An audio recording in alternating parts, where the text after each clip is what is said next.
Разбра ме колко избързах.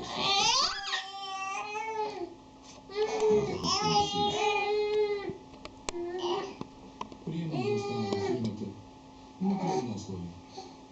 Да оставим прехвърлянето на дяла за по-нататък.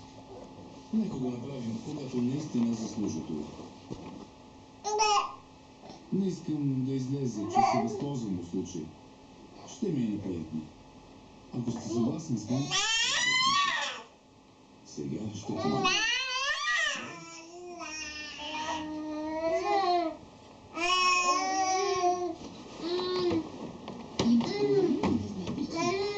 Другите не знаят ли?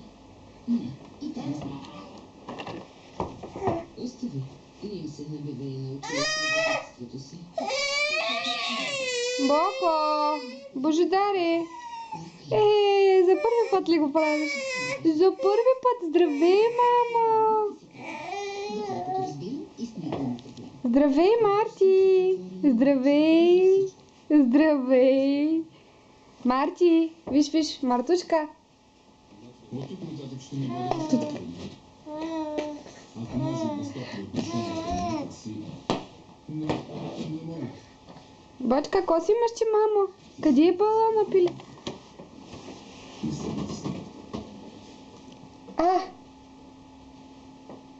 Мислех, че си силен. Видях колата на мехата и дойдох да го питам. Здравей! Вчера имахме проблем, свързан с работата, но днес Михал го разреши. Това ли познавате? Да. Освен това, пием за успешното ни съвместно семейно бъдеще. Тогава ще се присъединим. За тогава. Направи ме щастлив, Михат. Още веднъж разбрах колко съм бил прав да ти вярвам. Благодаря.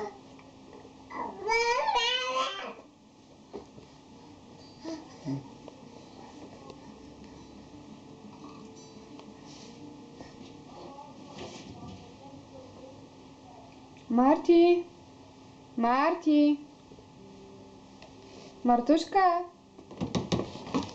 Здравей, мамо! Здрасти! Здрасти! Здравей!